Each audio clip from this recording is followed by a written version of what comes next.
Senator Harris. Thank you, Mr. Chairman.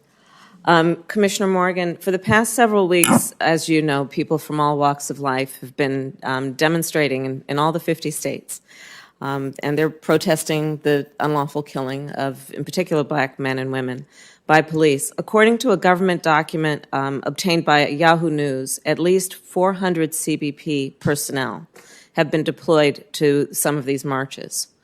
I sent you a letter on June 5th asking, and it was joined by my colleagues, asking you a number of questions that included what identification and equipment your personnel are carrying, what forms of force are they authorized to use, and what surveillance are you conducting during these deployments. I have not received a response. Can you give me today a date that I can expect to get that response? I'll get with the staff, ma'am, and we'll get that to you as fast as we can. By the end of next week, please. We'll do our best to do that. Yes, ma'am. Okay, thank you.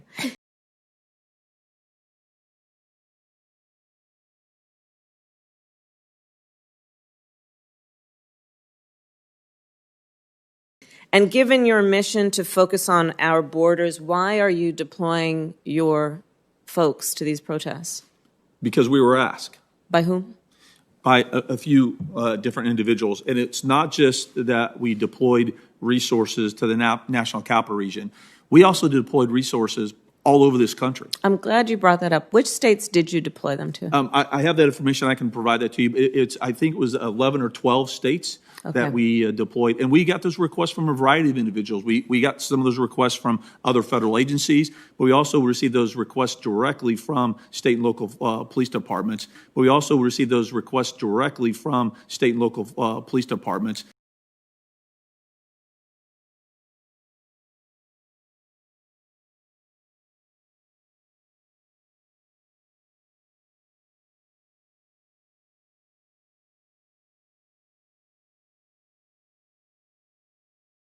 That specifically requested a certain type of assistance. Great. So I look forward to the follow-up, and if you could include, just as you've mentioned, not only where you've deployed, but also the requester. Yes, ma'am. We have all that information. Thank you. I appreciate that.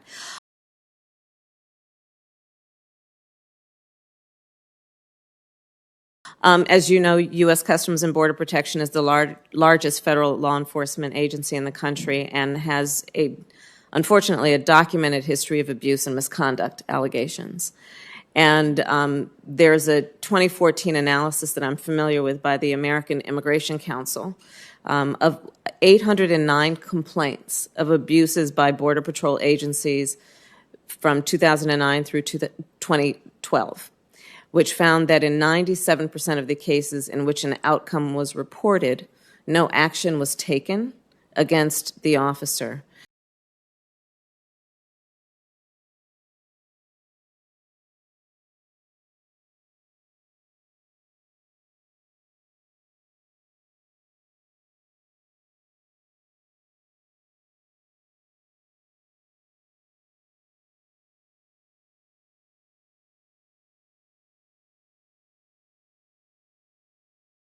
$809 complaints of abuses by Border Patrol agencies from 2009 through 2012.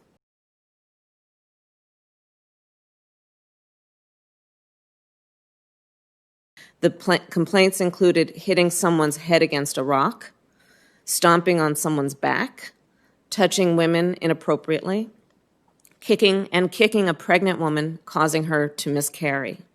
In a 2017 report on 2,178 complaints from 2012 to 2015,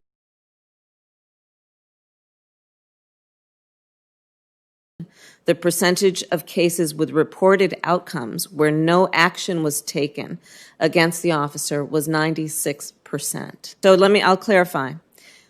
So where there were 809 complaints, there was no action taken in 97% of the cases. So you're confident that only 3% of those cases were actionable? I'm confident, ma'am, that we, like you said, we're the largest law enforcement organization, 61,000, that we have a cadre of individuals within our own agency as well as outside agencies. These allegations of misconduct are routinely reviewed from the local district attorney's office, as you well know.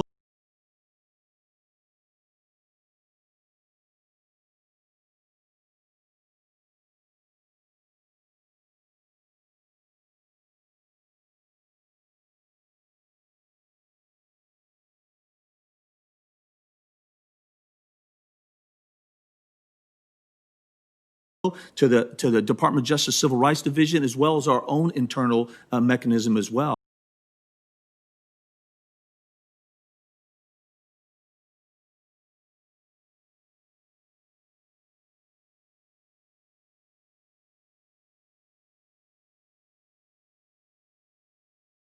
What is your I'm internal? confident in that system. What is your internal mechanism? Is there a division within your agency? Yes, ma'am. What is the name of that division? Office of Professional Responsibility. Back then, it would have been called Internal Affairs.